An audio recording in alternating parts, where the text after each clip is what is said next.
channel Ngulik Horor.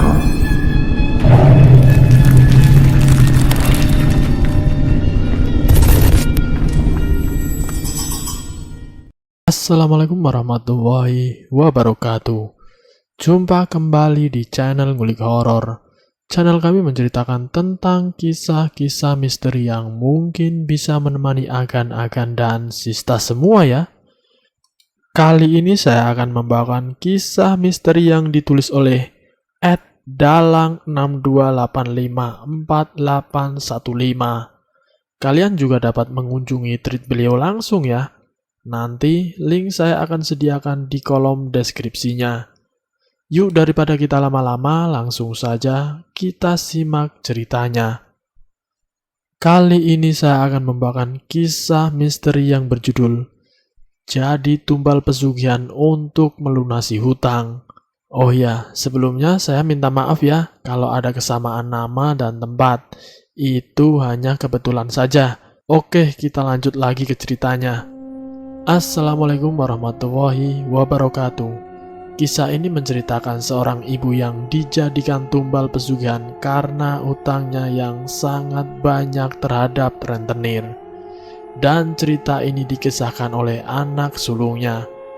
Dan objek cerita jadi di posisi aku, anak sulung. Aku adalah anak sulung dari 3 bersaudara. Kehidupan keluarga kami terbilang pas-pasan. Namun aku sebagai anak sulung ingin cepat-cepat bisa membantu meringankan beban orang tuaku, agar asap di dapur terus mengepul serta membantu membiayai adik-adikku sekolah. Meskipun sempat terpampang di benakku untuk menikmati bangku kuliah, namun semua itu aku tepis. Aku sadar masih ada 2 adikku yang masih membutuhkan biaya hingga tamat SMU. Orang tuaku menghidupi kami dari sebuah hasil panen padi saja. Ya, orang tuaku seorang petani. Jadi sebagai anak sulung aku harus bisa memberi contoh ke adikku untuk menikmati hidup yang ada di depan kita. Setelah tamat SMU, aku mencari kerja di Surabaya hingga bertemu dengan sahabat kecilku. Dan disinilah kisah ini dimulai. Aku bekerja pada sebuah finansi pembiayaan kredit motor sebagai tenaga penagihan. Gaji pun terbilang cukup buat seorang bujangan seperti diriku. Setiap 2 minggu sekali aku menyempatkan diri pulang menengok ayah dan ibu dan tak lupa memberi jajan pada kedua adikku. Tidak seberapa, namun cukup membuat mereka senang. Awal bencana ini bermula dari adikku. Yang namanya anak-anak saat tahu ada temannya yang punya HP, dia pasti kepingin. Apalagi dia sudah SMP, ku hanya janji saja padanya. Nanti ya, kalau kakak gajian, kakak belikan, kataku padanya. Namun ternyata adikku tidak sabaran. Dia terus merengek pada ibuku. Alhasil ibu pinjam uang pada seorang rentenir. Di kampung saya ada seorang rentenir. Dia pendatang di kampungku. Dia berasal dari Sumatera sana. Semua mengatakan kerjaannya luar biasa. Namun anehnya tidak ada satupun warga yang berani menentang dia. Semua takut dan tunduk walaupun rentenir itu menyita barang sebagai jaminan ketika tidak bisa membayar tepat pada waktunya. Belum lagi denda dan bunga uang yang terus bertambah. Namun yang namanya keperluan hal itu membutakan mata semua warga. Padahal di kampung waktu itu ada koperasi simpan pinjam. Tapi banyak dari warga yang pinjam ke rentenir tersebut. Awalnya aku tidak tahu kalau ibuku salah satu orang yang ikut ngutang ke rentenir tersebut. Setiap aku pulang, kulihat sepertinya ibu memendam sesuatu. Namun ia diam saja. Dan aku sedikit terkejut sewaktu kulihat adikku sudah punya HP baru. Waduh, HP-nya baru nih. Siapa yang belikan, Dek? Tanya aku. Ibu, Kak. Jawab adikku. Aku ke kamar ibu dan bertanya kepada beliau. Ibuku mengiyakannya. Katanya uangnya dari hasil tabungan yang dikumpulkan sedikit demi sedikit. Aku pun percaya saja. Seminggu sudah aku pulang dari kampung halamanku. Rasanya letih tubuh ini setelah seharian bekerja di bawah teriknya matahari. Namun saat mau merebahkan tubuhku dengan mata sedikit terkantuk, tiba-tiba HP-ku berbunyi. Aku lihat adikku yang menelepon. "Iya dek, ada apa?" tanyaku. Hanya isak tangis yang kudengar dengan suara yang tersendat-sendat. Akhirnya adikku berbicara juga. "Ibu kak, ibu," jawabnya sambil terisak. "Ya, ada apa dengan ibu?" tanyaku seolah tidak ingin terjadi apa-apa. "Cepat pulang kak, sekarang kak," isak adikku. Tanpa membuang waktu aku langsung beranjak. Tak kupedulikan tubuh letihku. Yang ada dalam benakku, aku harus pulang. Aku ingin tahu ada apa dengan ibuku, sosok wanita yang paling aku sayangi. Kupacu motorku dengan kecepatan tinggi. Namun tak lupa doa-doa terus kupanjatkan agar aku sampai dengan selamat ke tempat tujuan.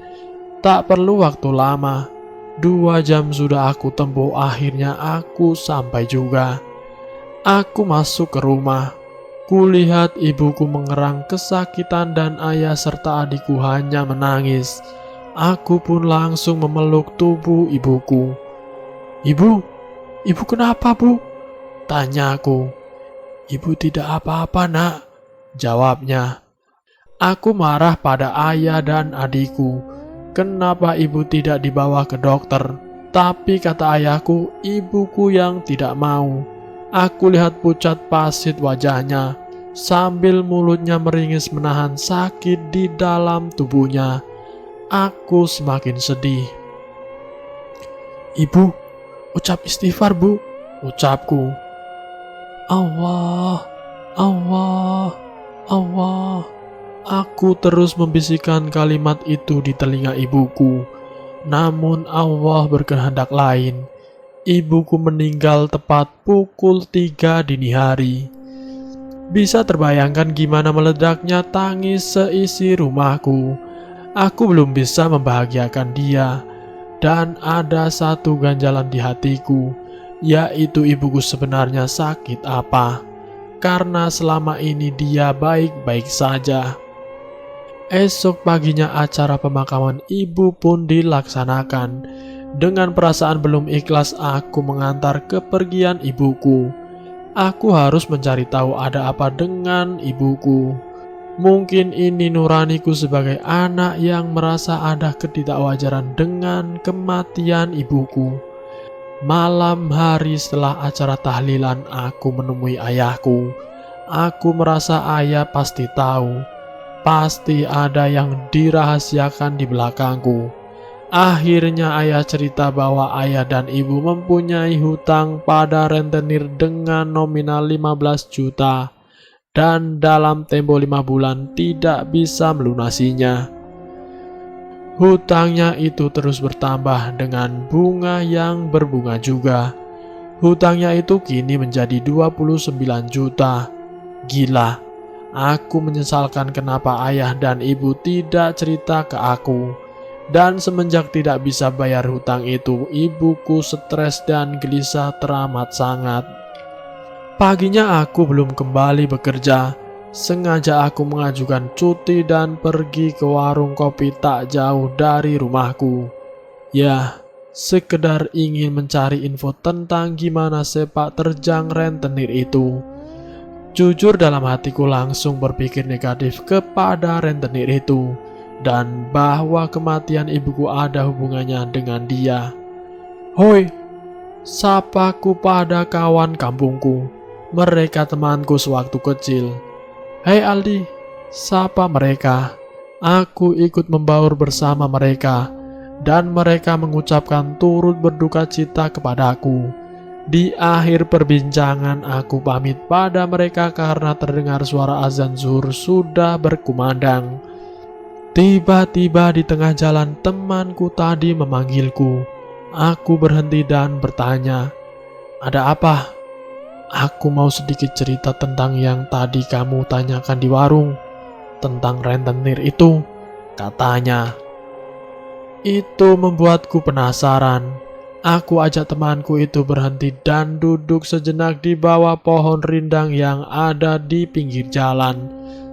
Temanku bercerita bahwa dia rentenir kejam dan sudah ada 3 nyawa yang melayang karena ulahnya. Aku tidak langsung percaya.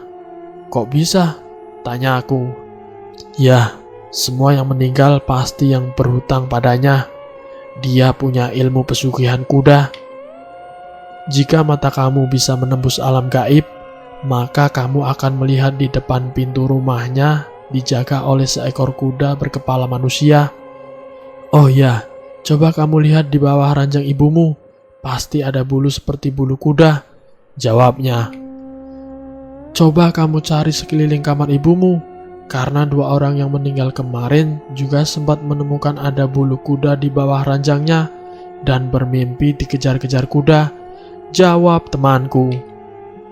Aku langsung pamit pulang dan mencoba mempercayai kata-kata temanku itu. Aku masuk ke kamar ibuku. Tak kupedulikan ada ayahku yang lagi sholat. Aku cari di bawah kolong tempat tidur. Rapi, tak ada bekas bulu. Namun aku masih belum puas juga. Dan tiba-tiba pikiranku ingin membuka di bawah kasurnya. Ya Allah, aku temukan banyak sekali bulu-bulu halus di sana. Ayahku pun bertanya dan mendekatiku. "Ada apa?" Aku ceritakan saja yang tadi disampaikan oleh temanku. Dan sepertinya ayah sudah tahu itu semua. Memang sempat juga ibuku sebelum meninggal ia bermimpi dikejar-kejar kuda. Namun ayahku tidak mau cerita karena takut akan melahirkan dendam di hatiku.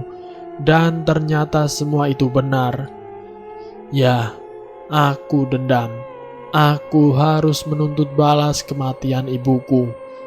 Pagi-pagi benar aku berangkat ke kota di daerah Jawa Timur, di mana banyak orang bilang di kota tersebut rajanya santet. Nyawa orang di sana hanya seharga 1 pak rokok. Bisa juga paginya sehat tapi sorenya gila. Hanya dengan imbalan 1 bungkus rokok. Tergantung permintaan kita dan segala resikonya kita yang menanggung. Dengan bekal alamat yang kudapat dari seorang sahabat, akhirnya pondokan di dalam hutan pinggiran desa di kota tersebut aku temukan juga. Katakanlah dia seorang dukun sakti bernama Ki Punjul. Aku menceritakan semua permasalahan yang terjadi dengan keluargaku. Tujuanku sebenarnya hanya ingin cari tahu apa benar ibuku jadi tumbal atau santet dari rentenir tersebut. Dan rupanya Ki Punjul cukup paham apa yang berkecamuk di hatiku. Dia meninggalkanku pada sebuah ruangan dengan bau kemenyan yang teramat sangat menyesakkan nafasku. Dukun tersebut kemudian masuk ke tempat spiritualnya. Dan 1 jam kemudian dia keluar sambil membawa sebuah gunting. Dia berkata, "Ibumu meninggal belum ada 40 hari. Ya, ibumu jadi tumbal dan nyawanya ada di antara 2 alam. Ibumu tidak tenang dan akan jadi budak di kerajaan kuda. Namun jika kamu berani bongkar kuburan ibumu dan menanam gunting ini di samping pocongnya dengan mulutmu, lalu setelah itu baca mantra yang saya kasih ini, maka ibumu akan bangkit. Dia akan menunjukkan siapa yang telah menyakitinya. Jika memang terbukti bahwa rentenir itu yang membunuhnya, maka gunting ini akan menancap di jantungnya. Jika kamu sanggup, saya akan beri mantranya, dan hari-hari pengapasan atau hari sial bagi sang pemuja kekayaan. Di hari itu juga kamu harus membongkar kuburan ibumu." Aku pun mengiyakannya demi kesempurnaan ibuku. Itulah yang ada di pikiranku. Aku langsung pulang ke rumah. Aku panggil 4 sahabat kecilku. Aku butuh bantuan mereka buat merencanakan yang telah aku dapat dari Ki Punjul. Rupanya temanku tidak keberatan karena rentenir itu cukup merasakan penduduk. Dan hari ini adalah hari yang kutunggu. Ki Punjul memberi petunjuk lewat mimpi bahwa malam ini adalah hari naasnya rentenir tersebut. Cepat-cepat pagi itu juga aku menghubungi teman-temanku untuk mempersiapkan acara bongkar kuburan ibuku. Tepat pukul 12 malam. Aku langsung ke kuburan ibu. Aku lihat pocongnya berubah jadi sebuah gedebok pisang di mataku. Tapi di mata temanku tetap masih pocong ibu. Aku lakukan semua sesuai perintah Ki Punjul. Aku taruh gunting di samping pocongnya dengan mulutku. Setelah itu kembali tanah aku uruk seperti sedia kala. Biar besok tidak heboh ada kuburan orang terbongkar. Aku kembali ke rumah pukul 3 dini hari. Dan aku pergi tidur. Esok harinya terdengar pengumuman dari balai desa bahwa rentenir itu meninggal dunia akibat terkena serangan jantung. Aku langsung loncat dan buru-buru mandi ingin menyaksikan jenazahnya. Masya Allah, aku lihat dadanya tertusuk gunting yang kutaruh di kuburan ibu.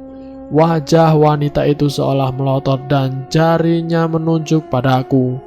Itu yang aku lihat. Namun di mata semua orang rentenir itu meninggal biasa saja tanpa ada darah. Dan matanya terpejam layaknya orang mati biasa. Sementara di mataku dia meninggal dengan amarah yang memuncak, seolah akan ada balas dendam.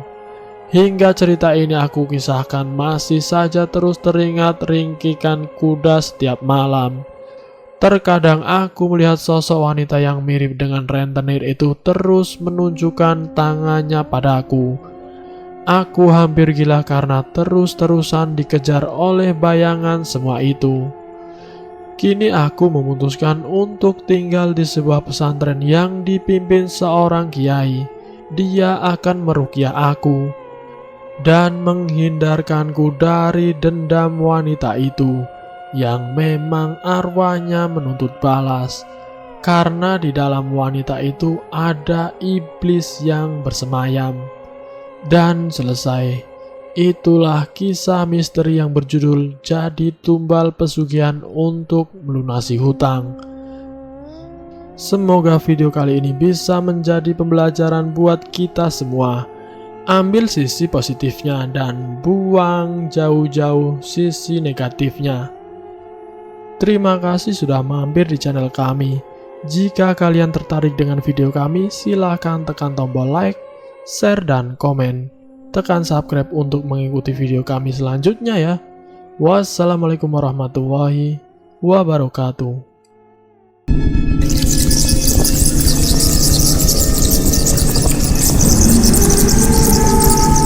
Selamat datang di channel Ngulik Horor.